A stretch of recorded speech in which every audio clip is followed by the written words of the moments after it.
fortsætter rækken af optagsudsendelser før valget til Folketinget den 8. september. Alle de partier, der er opstillingsberettiget til folketingsvalget, kommer her i tv, og det er 16 partier i alt, og de kommer her i dagene op til folketingsvalget. Vi sender, som de lige har set, først partiernes præsentationsprogram, og derefter er der en spørgerunde med repræsentanter for partiet, og til sidst får en repræsentant 3 minutter til afsluttende bemærkninger.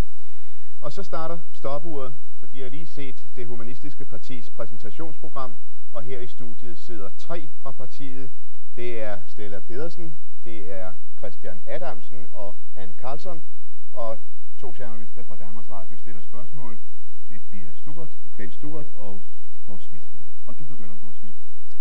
Ja, i jeres præsentationsprogram glemte I ikke det at fortælle, at I er en del af en international bevægelse. Altså, det er jo ikke sådan, at vi er en del af en international bevægelse. Det humanistiske parti har søsterpartier i andre lande. Det er da korrekt. Jo, men I er imod multinationale selskaber, men hvis vi læser jeres materiale, det vi har fået fra jer, så fremgår det jo, at I er selv del af det, man også kan kalde en multinational bevægelse. I siger, at det drejer sig om en ny form for politisk bevægelse, som findes i mere end 40 lande på 5 kontinenter. Ja, det er også rigtigt. Er det rigtigt at sige, at det er argentineren Mario Luis Rodríguez Cobos med tilnavnet Silo, som på international plan er partiets åndelige stifter og åndelige leder? Jeg vil ikke kalde det. Det er et godt spørgsmål.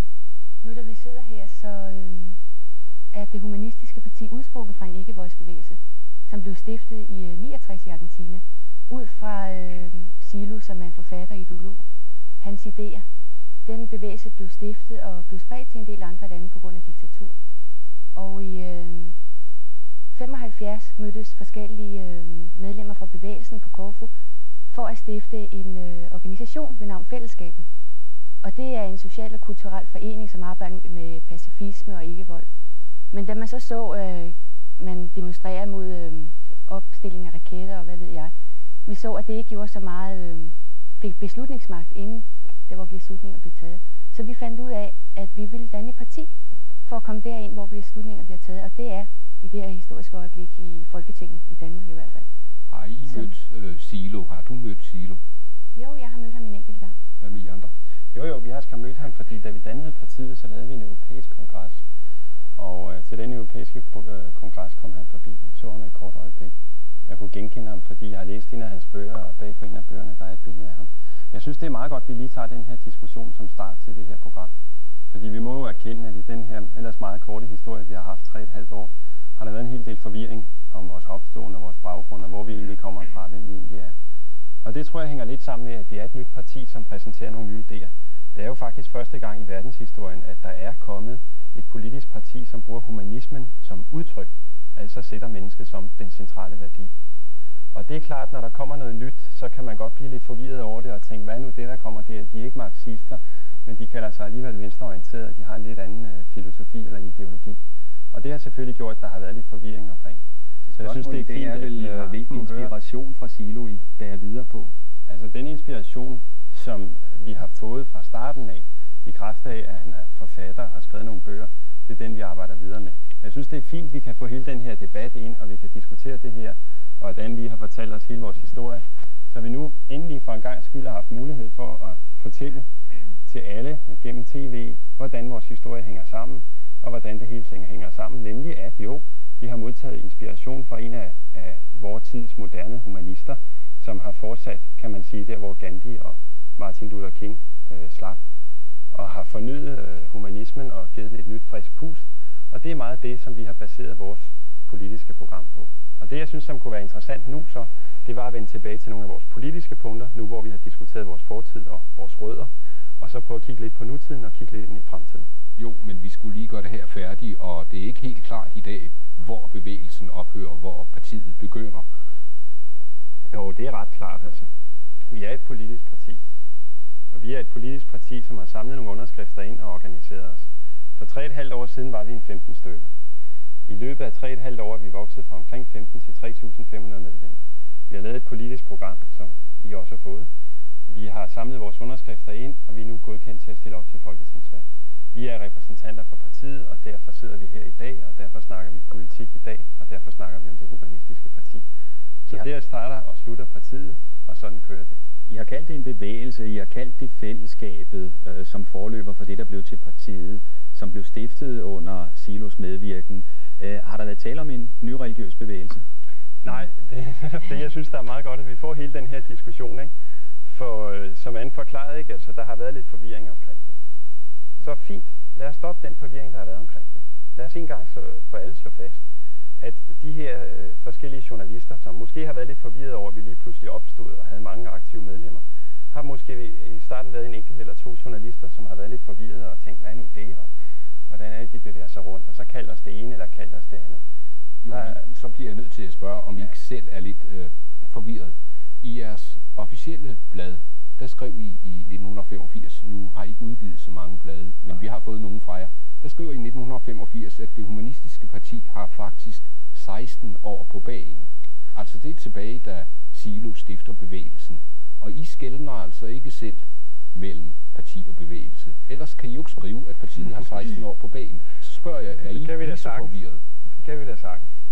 Altså det er jo det samme som at sige, at du er journalist i Danmarks Radio, og du har måske arbejdet her i 10 år, men du har da mere end 10 år på bagen. Altså vi humanistiske partier, vi har eksisteret 3,5 år, men vi har da mere end 3,5 år på bagen, i kraft af, at vi har modtaget noget inspiration, og vi arbejder med en form for humanisme, som blev grundlagt for omkring 20 år siden. Så selvfølgelig har vi det. Jo, hvis vi vender tilbage til Silo, som formidler budskabet om aktiv ikke-vold, så taler han også om den indre åbenbaring, som kan opnås af enhver, der omhyggeligt mediterer i ydmyg søgen. Det har vi hører i Spanien, da bevægelsen skifter fra bevægelse til parti. Er der ikke en glidende overgang mellem bevægelse, mellem fællesskab og parti, alt sammen på det samme åndelige grundlag? Jeg tror, vi har forklaret, hvordan DHP's historie er. Det mener jeg også. Det er sådan, at Silo er en ideolog, som Christian siger, en moderne humanist, har lagt noget moderne inspiration til den nye humanisme. Og derfra har vi hentet inspiration via fællesskabet, som arbejder socialt og kulturelt, og så eksperimenterede lidt også med, hvordan man selv kunne forandre sig osv. Men det var der nogen, der så gjorde, og det synes de så var meget sjovt, og da de så havde fundet ud af det, så er det fint. Men det vi synes, der er interessant, det er, at vi går med de her 5 punkter, vi har, som er blandt andet valgfrihed, antidiskrimination og mennesker i centrum, og gør det og føre det ind i politik. Så fra partiet til bevægelsen er der ikke nogen sammenhæng på den måde, ikke andet end Silo han stiftede vores bevægelse og lagde de grundlæggende idéer, som vi synes, vi meget godt kan bruge, og det er på tide, at der kommer noget mere humanistisk ind i politik. De 5 punkter går de igen fra parti til parti i de forskellige lande? Det er klart nok, altså da det hedder det humanistiske parti i alle lande, så har vi opsat hvad skal vi kalde det, et minimum for, at man kan kalde det det humanistiske parti.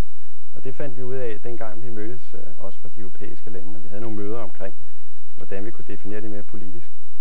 Og der fandt vi ud af, at der skulle være 5 grundlæggende punkter i det mindste, sådan at hvis der var nogen, der ønskede at starte det humanistiske parti i et andet land, og være en del af det humanistiske parti, så skulle de altså kæmpe ud fra de 5 grundlæggende punkter. Men jeg synes, det som kunne være lidt interessant at kigge på, fordi vi har altså kun 26,5 minutter, og nu har vi efterhånden brugt 5 eller 10 minutter på vores fortid.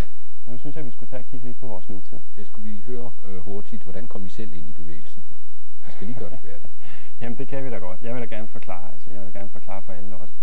Det foregik på den måde, at på det tidspunkt boede jeg på Nørrebro, og fællesskabet havde et lokale på Nørrebro, og en dag kom jeg forbi et lokale, hvor der stod aktiv ikke-vold på, og så tænkte jeg, det lyder lidt mærkeligt i mine ører. Fordi hvordan kan man være aktiv og ikke-voldelig samtidig? Så gik jeg ned i lokalet, jeg fik nogle materialer, og så synes jeg, det lød meget godt. Og derfra begyndte jeg at arbejde med ting. Det lyder som om, at det lige så godt kunne have været et hvilket som helst andet supermarked, du var gået ind i og havde fået ugens tilbud. Det kan da godt være. Har der... Ja, undskyld, skal vi så gå til jeres præsentationsprogram? Jeg kan ikke huske, hvem er det af jer, der sagde det. Men der blev sagt, at ud af 235.000 arbejdsløse, der er der 125.000 unge. Hvor har I det tal fra? Det kan du se i Danmarks Statistik og alle mulige steder. Ja, det har jeg faktisk gjort, og det seneste tal fra Danmarks Statistik siger, at der var 218.000 ledige, her er 51.900 unge i alderen 16 til 25 år. Og det er de seneste tal fra maj måned. Jamen, det kommer an på, hvordan man definerer unge. Ikke? Fordi for os er man ikke kun ung, når man er 16 til 25. For os er det da klart 16 til 30. Jamen, nu taler vi om Danmarks Statistik. Vi hørte lige, at I har set det i Danmarks Statistik. Og Klart. så bruger vi altså deres definition. Det må Klart. vi jo naturligvis gøre. Klart. Nej, vi ser på sådan, at mellem 16 og 30, der kan man i hvert fald kalde ung, og Ja, sikkert også derover. Mener jeg, ja, Men det er ud fra vores synspunkt, at det er klart, jeg tror nok, at seerne, som sidder derude, som er også omkring de 30, vil gerne føle sig som ung. Ja, Jo, men nu Så spurgte jeg derfor er de Stella indberegnet. Petersen, hvor har I det tal fra? Ja, Og det har I jeg har fra siddet og Danmarks regnet de Statistik. tal ud i Danmarks Statistik der, og der går vi fra 16 til 30 år. Men det gør man ikke der. Nej, men det gør vi. det gør vi. Så vi har lagt lidt oveni. Det er jo ikke noget problem. Hvor meget har I lagt oveni? Vi har lagt fra de 25 til de 30. Ja, aldersmæssigt. Ja. Men hvor mange unge er der i gruppen fra 25 til 30? Det kiggede jeg ikke på. Men Det der er kiggede du ikke på. 125.000 unge arbejdsløse, og det er mange. Hvis vi kigger på en anden af de ting, I siger i præsentationsprogrammet, så er det de store multinationale selskaber, der er årsag til det store underskud på betalingsbalancen. De største danske virksomheder, f.eks. AP Møller, ØK, Lego, Sukkerfabrikkerne, Lauritsen-koncernen, De Forenede Bryggerier, Danfoss, Novo, de er alle sammen danskejede. Hvor ser I problemet? Der, hvor vi ser problemet, det er, at der er en del virksomheder i Danmark, som er udenlandskejede, og som er på udenlandske hænder. Og det skal ikke forstås sådan, at vi har noget imod udlænding. Overhovedet ikke. Det vi har noget imod, det er for eksempel, at et selskab som for eksempel IBM, som er en stor multinational amerikansk gigant, kunne man vel kalde det, altså en af de største computervirksomheder i dag, har virksomheder i Danmark, og det overskud, som produceres i Danmark, sendes fra Danmark til USA. Det kan være i størrelsesorden 1 milliard om året. Og det er for eksempel 1 milliard, som produceres i Danmark af danske arbejdere, men den her milliard sendes altså til USA, hvor den altså ikke kommer de danske arbejdere ret meget til gode, hvor den ikke er med til at skabe mere beskæftigelse i Danmark. Og det vil sige så, at hele problematikken, set fra vores synspunkt, går ud på, at det kan da godt være, at vi forbruger for meget, eller vi forbruger for lidt. Men altså den der, om vi nu bruger for meget, eller importerer for lidt, eller hvad vi nu gør, den tror vi egentlig ikke så meget på i det humanistiske parti, fordi at vi mener, at den danske arbejder, og i det hele taget alle danske arbejdere, er nogle af de mest effektive arbejdere i virkeligheden i hele verden. Det har vi fået at vide så mange gange. Vi får at vide, at vi er meget effektive, og vi er utrolig dygtige til det, vi laver, og vi er også gode til at lave teknologi og forskellige ting. Og hver eneste gang, vi får det at vide, så får vi at vide, at vi skal lige lave lidt mere, fordi hvis vi ikke laver lidt mere, så skylder vi en masse penge til udlandet. Hvordan kan det være, at sådan et land som vores, som er så effektivt, det har så stor en udlandsgæld? Og det mener vi helt klart hænger sammen med, at der er så mange multinationale virksomheder, som sender overskud, de producerer i Danmark, ud af landet. Hvor mange milliarder er det? Nu fik vi at vide før, at I havde jeres egen forklaring på, hvem der er ungdomsarbejdsløse. Har I også opfundet jeres egen forklaring på, hvor mange milliarder... Som du lægger mærke til, Bent Stuckert, i vores video, vores lille præsentationsprogram, nævner vi ikke, hvor mange milliarder det er. Og det gør vi ikke af den simple grund, at de multinationale, de ønsker ikke at komme ud med de oplysninger. De holder dem hemmeligt. Det er meget svært at få dem. SID har lige lavet en udmærket rapport, som udkom her i foråret. Jeg kan ikke huske lige præcis titlen på den. Men selv i den rapport må man desværre konkludere efter måneders arbejde med at finde ud af, hvilke selskaber der egentlig er multinationale, og hvor meget de egentlig sender ud af landet, må man desværre til sidst konkludere, at det kan man ikke helt finde ud af, fordi de multinationale ikke rigtig ønsker at oplyse de tal, og det er meget svært at beregne. Nej, men alligevel beskylder I dem for at være skyld i underskud på betalingsbalancen. Og så lad os lige hurtigt tage den betalingsbalancen. Der var underskuddet sidste år på 34,5 milliarder kroner. Det er pænt meget, ja. Det er ganske meget. Ja. Men de 28 milliarder, ja, de gik til at afdrage på vores udlandsgæld. Ja. Det kan man da ikke bebrejde de multinationale, at vi har lånt og lånt og lånt. Nej, det kan man alligevel, Stuckert. Fordi det drejer sig om, at vi har lånt alle de her penge, fordi at de multinationale i forvejen har trukket penge ud af vores land. Så siger du, okay, vi bruger 28 milliarder til at betale af på renter. Men det drejer sig om, at vi har været i en situation, hvor landet i forvejen er blevet suget ud. Så er vi blevet nødt til at tage nogle lån. Så er vi blevet nødt til at betale af på renterne. Og desuden, hvis de multinationale ikke var her, så vil vi have overskud på betalingsbalancen. Det er jeg ret overbevist om, når vi ikke kigger på de 28 milliarder. Jeg tror, at hvis vi kigger i jeres program, så bliver der også lidt at bruge det overskud på betalingsbalancen til. I siger, at det humanistiske parti vil forøge uddannelses- og kulturbudgettet til 25% af nationalindkomsten. Har I regnet på, hvor mange penge det er? Det kan da godt være, at det er lidt højt sat. Men det skal forstås rigtigt. Det skal ikke forstås sådan, at vi ønsker at kaste alle vores penge til uddannelse og kultur. Men under uddannelse og kultur tænker vi på ret mange ting. Vi tænker ikke bare på folkeskolen. Vi tænker på alt, hvad der hedder børnehaver og vuggestuer, som jo også er en form for uddannelse. Ikke? Børnehaver og fritidshjem, hvor børnene og de unge går, ungdomsklubber og folkeskoler og gymnasier og de højere læreanstalter og kollegier, altså alt, hvad der hører med i uddannelse. Og desuden kulturen, som er utrolig vigtig i virkeligheden. Ikke? Kulturen, som i dag er meget forsømt, og vores kultur, som skifter meget hastigt hele tiden. Men når du selv siger, at I definerer sådan kulturbegrebet meget bredt og kan inddrage noget som helst, kan vi så være sikre på, at 25% af nationalindkomsten i virkeligheden ikke er for lidt? Altså, du kan jo gøre definitionen så bred, at der kommer til at mangle noget her. Det bliver en nedskæringspolitik, når du selv definerer tingene. Det er det i forvejen jo. Men vi ser på Kulturministeriets og Undervisningsministeriets budget, at de bruger sammenlagt 20 milliarder, og hvis man tager 25%, som I regner på det her, så vil vi i virkeligheden 8-doble budgettet til de butikker der. Hvor skal de penge komme fra? Hvor pengene skal komme fra, det er evige spørgsmål.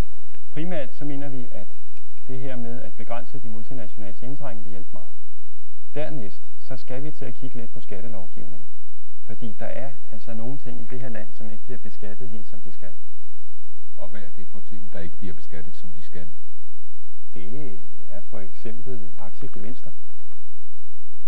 Det kan jo ikke give de mange milliarder, I kommer til at mangle. Nej, men altså det er én ting, ikke? En ting er, at man kunne begynde at skal beskatte aktiegevinsterne. Jeg kan ikke huske præcis tallet for, hvor store aktiegevinster, der blev udbetalt sidste år, men jeg mener, det var 50 milliarder. Jeg ved ikke, om I kan huske det. 50 milliarder, ikke? Men det er klart, de her 50 milliarder, de var jo skattefri. Hvis man begynder at beskatte dem, skal vi sige, som man beskatter hver anden 50%, så er der 25 milliarder der. Det er en pæn sum penge, ikke? Så kunne vi også kigge lidt på militæret, for vi går også ind for en gradvis og proportional nedrustning. Vi mener jo ikke, at Danmark skal fjerne sit militær i morgen. Det ville ikke være så rart, hvis vi gjorde det. Men vi går ind for en nedrustning, hvor man landene imellem aftaler, at okay, i morgen fjerner vi en jetjager, og så i næste uge kan vi fjerne en til. Altså proportionalt.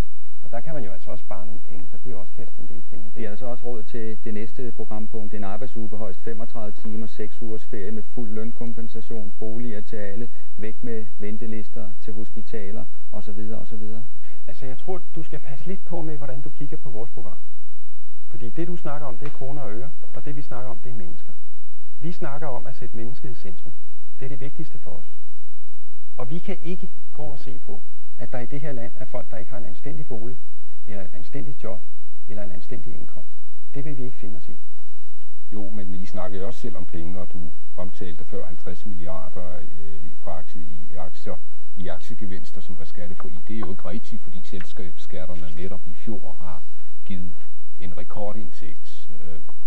Har I det sådan lidt skævt med de der beløb og tal?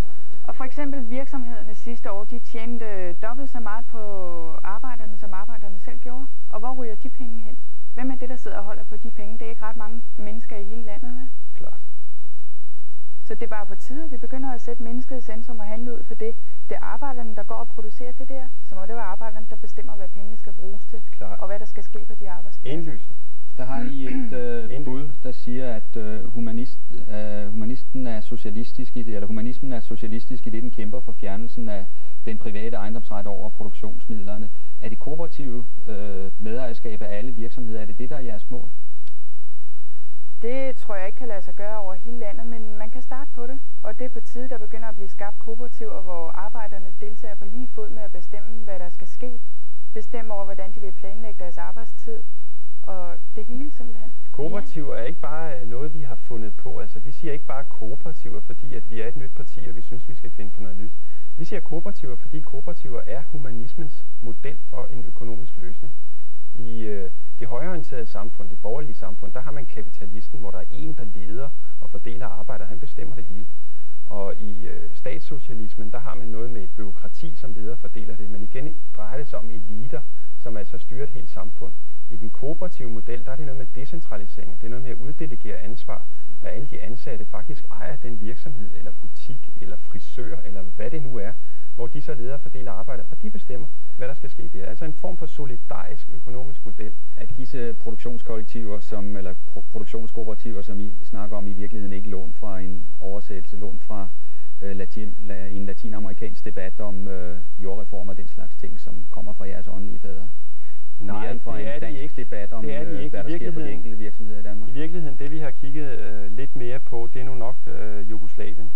Jeg ved da godt, at nogle af de kooperativer, der er i Jugoslavien, de går ikke helt godt, specielt i det sydlige Jugoslavien. Men der er alligevel noget om det. Desuden er Danmark jo altså et land, som har tradition for andelsbevægelser, som har tradition for, at man arbejder sammen.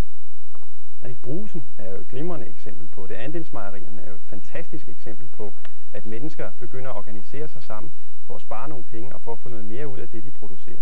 I vil have eksporten sat i vejret, og I vil have importen reduceret. Vi skal lave en del varer herhjemme selv. Men er det ikke en umulig politik, for jeres søsterpartier i de andre lande vil jo det samme? Og hvem skal så egentlig eksportere, når alle vil eksportere mere på en og samme tid og reducere importen? Jeg forstår godt spørgsmålet, Ben. Nej, det drejer sig om, det er, vi snakker om nogle begreber, som jeg godt ved ikke er så fremherskende i dag. Men vi snakker om nogle begreber, der hedder solidaritet. Men når vi snakker om solidaritet, så tænker vi altså ikke kun på solidaritet for eksempel blandt os tre. Vi tænker på en solidaritet på en arbejdsplads, i et boligkooperativ, i et forbrugskooperativ, men vi tænker også på solidaritet blandt forskellige lande. Vi mener godt, at lande kan handle sammen i fredelig sameksistens. Vi mener godt, at lande kan finde ud af på et eller andet tidspunkt, det håber vi i hvert fald på, det er det, vi arbejder på i hvert fald, at lande kan finde ud af at handle sammen uden at udnytte hinanden. Partiet taler meget om frihed, men er det ikke toner fra totalitære systemer, man genkender, når I vil have dommere udnævnt efter deres demokratiske sindelag, og man flere gange støder på ordet opdragelse i jeres program? Eksempelvis opdragelse af eleven til et integreret menneske. Er det forældrene, der skal opdrage børnene? De ting, som vi har sagt i vores program. For det første vil jeg gerne sige en ting om vores valgprogram. Der står nogle ting, vi kræver i vores valgprogram. Der står nogle ting, vi lover for. Men læg vel mærke til, eller nogle ting, vi arbejder for, men læg vel mærke til, der står ikke, vi lover, at om 6 måneder eller om 12 måneder, så er arbejdsløsheden væk. Læg vel mærke til det. Det her program, som I også har fået, er ikke et program, der lover vælgerne en masse. Hvad lover I? Vi lover, at hvis vi kan komme til, hvis vi kan få noget rum, så kan vi få nogle unge kræfter ind i Folketinget, som kan være med til at træffe nogle beslutninger for det her land. Fordi sagen er jo den, at de unge er ikke med til at beslutte ret meget i det her land. Altså, du snakker om valgfrihed, eller frihed. Altså, vi ser, at vi bliver født ind i et system, vi ikke selv har valgt. Korrekt. Og når jeg snakker om de unge, så er det fordi, at vi ser meget sjældent unge siddende på ledende poster, eller i deres skoler. Okay, der er nok godt nogle få elevråd, men det kører ikke kooperativistisk, og det kører alt for sent. Så det vi synes, det er, at i en ret tidlig alder, for eksempel fra 8. klasse, så kunne det være en meget god idé, at eleverne begynder at tage et ansvar, begynder at deltage i, hvordan deres planlægning med studiet skal være, begynder at tage del i hele proceduren med de ting, de skal lære, og så tage konsekvenserne af det. Fordi vi ser, at når vi kommer ud af skolen, og ud fra en studiegang, så står man der i et samfund, der fortæller en, men kan du det, så er det derhen, kan du ikke det, så er det derhen, og så videre, ikke? Men vi tror, at hvis vi lærer i folkeskolen at tage mere medbestemmelse, så vil ansvaret stige, og vi vil kunne tage vores konsekvenser af det, vi selv vælger. Fordi vi kommer i et samfund, hvor man siger, du har de og de muligheder. Det kan jeg ikke. Hvorfor kan du ikke det? Det må så være, fordi at vi unge ikke selv har fået muligheden for selv at vælge, og så lære erfaringerne. Vi kan for eksempel se, at de fleste, som kommer ud af skolen omkring de 17-18 år, i øvrigt har vi tænkt os at sætte myndighedsalderen ned til 17, netop på grund af, at de fleste kommer ud som 17-årige. De står der i system, og de har ikke engang mulighed for at sætte et kryds på et parti, som taler deres sag. Nu hørte I før, at de lover ikke ret meget. Men i præsentationsprogrammet, der var der også en idé om, at de politikere, der giver nogle løfter, klart. Og det kan jo så blive ret risikofyldt at give løfter i fremtiden, så forstår jeg godt, at politikken med ikke at love så meget. De skal kunne straffes. Ja. Hvad er det for en straf? Det skal forstås sådan her. Det kan da godt være, at det ikke går helt klart ind i præsentationsprogrammet, men det vi mener, det er de regerende partier. Det er da klart nok, at hvis en eller anden politiker lover, hvis jeg bliver statsminister, så kan jeg gøre sådan og sådan med arbejdsløsheden, og det parti kun kommer ind med 5 mandater, og ikke har så meget besluttet i Folketinget, så kan man ikke stille dem ret meget til ansvar. Hvem skal afgøre, om det er løftebrud? Hvem skal afgøre, om det er løftebrud? Det kan man se direkte på tallene. Det er fordi disse sindelagsdommer, vi talte om før? Nej, det er ikke så meget det. Men som I også kan se i det program, jeg har givet jer, det er, at det vi ønsker os af politik, det er, at politikerne skal kunne love nogle ting. Men de skal kunne sætte en dato på os. Det vil sige så, hvis et parti, som ser ud som om det kunne danne regeringen efter et folketingsvalg, går til valg, og de siger, vi vil bringe arbejdsløsheden ned med 30.000, så skal de sige for eksempel inden for 2 år, og det gør de nu nok alligevel. Okay, hvis der så er gået 2 år, og arbejdsløsheden ikke er bragt ned, og medmindre der er sket jordskælv eller naturkatastrofer, men altså ikke bare regnvejr, som de plejer at undskylde tingene med, eller at nu steg olien lidt, eller dollaren faldt, eller hvad det nu er, de plejer at undskylde det med, så skal vælgerne have mulighed for at gå hen og sige til den politiker, hey du sagde, at jeg vil komme i arbejde i løbet af den og den dag, men jeg er ikke i arbejde endnu. Jeg vil lige gerne gøre en indsigelse her. Jo, men hvilken straf står regeringen så til? Da regeringen tiltrådte i september 1982, der var der 262.000 arbejdsløse her i landet. Ja. Og de unge udgjorde 71.000. Ja. Og nu er tallet for de unge reduceret til det, jeg nævnte, 50.000. Ifølge dine beregninger. Okay, vi fortsætter. Så det du mener, det er, at det er gået fremad. Det er det, du prøver at påstå. Det mener jeg nu ikke, det er. Jeg mener, at den sociale nød, den er ret stor. Jeg mener ikke, jeg kan se nogen løsning på nedrustningsproblemerne, på forureningsproblemerne. Jeg synes ikke, pensionisterne har fået det bedre. Jeg synes ikke, de unge er med til at bestemme eller beslutte over deres egen fremtid. Hvordan kan det være, at i det her samfund kan man først begynde at beslutte nogle seriøse ting, når man er omkring 40-45? Ikke fordi jeg har noget mod dem der på 40-45. Det er bare simpelthen fordi, at det kan ikke være meningen, at man som ung skal gå og vente, før man kan beslutte over sin egen fremtid. Der er en masse ting, som ikke er sket. Ja, i Ungdommens Parti, men ved kommunalvalget i København for 2 år siden fik I kun 676 stemmer. Det er en by med mange unge, der mangler boliger og måske er arbejdsløse. Jamen, du ved da, hvordan kommunalvalget gik for 2 år siden. Altså, vi havde simpelthen omkring, jeg ved ikke hvor mange penge til den valgkampagne, men det var utrolig lidt. Vi fik hængt lidt plakater op og delt nogle løbsedler ud, og vi var helt nye. Og det jeg bare siger ved det her valg, det er, vi satser på at få mange stemmer. Hvor mange? Det er meget svært at udtale sig om. Men prøv. Du vil helst af det, hva'? Vi satser på at få mange stemmer. Og det vi er interesseret i, det er, at det går fremad. Hvis det går fremad for os for hvert valg, så kommer vi ind en eller anden dag. Så hvis vi bare får 1 stemme mere, end vi gjorde sidste gang, fint, så er vi tilfredse. Så I venter ikke at komme ind denne gang? Det må vi se. Det må vi se. Vi stiller ikke op til folketingsvalg for ikke at komme ind. Nej, det gør vi ikke. Det er klart, Men I har forberedt det vil være en god idé. Situation. Hvilken situation? At I ikke kommer ind? Nej, det har vi ikke forberedt os på. Det blev så det sidste i spørgerunden. Tiden er udløbet, men de sidste 3 minutter, dem skal du have, Christian Adamsen. Værsgo. Tak skal du have. Ja, det humanistiske parti, som vi har fået kigget en lille smule på her i debatten og kampens hede og i starten af valgkampagnen, er som sagt et nyt parti. Det er et venstreorienteret parti. Det er et ikke-voldsparti, som arbejder imod alle former for vold og diskrimination. Når vi ser imod alle former for vold, så er det fordi, vi har fundet på et begreb, som vi kalder for økonomisk vold. Vi tænker ikke kun på den fysiske vold. Vi mener også, at der er noget, der hedder økonomisk vold. Som for eksempel er, at der er nogle folk, som går rundt på sultecirkulaget, altså en lav bistandshjælp. At der er nogle folk, som er arbejdsløse og som ikke har ret mange penge. At der er pensionister, som får en utrolig dårlig behandling. At der er ventelister på hospitalerne, osv. osv. osv. Det her forstår vi som økonomisk vold. Det humanistiske parti sætter mennesket som den centrale værdi. Det vil sige, at vi har ikke økonomien som den centrale værdi. Vi er heller ikke staten. Vi er heller ikke en eller anden Gud. Vi er heller ikke miljøet. Det er der et andet parti, der tager sig af. Nej, vi har mennesket som den centrale værdi. Og det har vi, fordi vi synes, at mennesket er det vigtigste. Så derfor, alle vores handlinger og hele vores partiprogram tager udgangspunkt i mennesket. Vi siger, at al social aktivitet kommer fra mennesket, og det gør den jo. Og derfor skulle den også være til for mennesker. Det vi arbejder på, det er så, at det enkelte menneske kan få mere valgfrihed. Og måden vi tror på, at det enkelte menneske kan få mere valgfrihed, det er ved, at det enkelte menneske kan få mere ansvar, få lov til at bestemme mere over sit eget liv og sin egen fremtid. Det vi tænker på, det er, at det system, som vi lever i, det begynder virkelig gammelt. Rundt omkring i det her land er der utrolig mange mennesker, som ikke gider gå til folketingsvalg. Og det forstår jeg ret godt. Der er ret mange mennesker, som tænker, altså de der politikere, de siger jo stort set det samme. Så den ene siger 1% mere, og den anden siger 1% mindre. Hvad fanden er det for noget det hele? Og det vi siger, det er, I skal ikke opgive derude.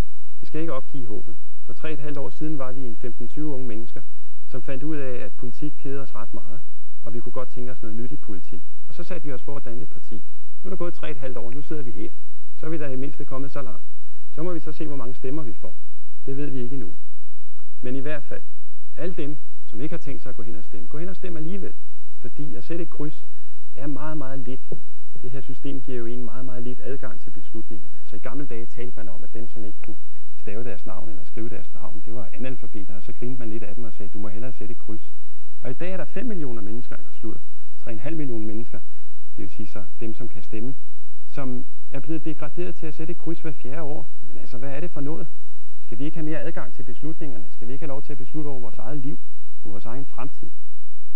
Derfor er det vigtigt, at du sætter dit kryds det rigtige sted, når der er folketingsvalg. Og derfor er det vigtigt, at du stemmer på Det Humanistiske Parti. Ja, tak. Det var de sige. Her kommer adressen til Det Humanistiske Parti. Først et telefonnummer 01 38 58 85. Og et andet telefonnummer 01 21 51 54. Adressen er Eskildsgade 16, 1657, København V. Ja, og så har vi sluttet aftens udsendelse med partier, der er opstillet til det kommende folketingsvalg, og det var i aften, som de så og hørte, Det Humanistiske Parti. På gensyn i morgen, hvor partiet Marxistisk-Leninistisk Parti kommer her i studiet.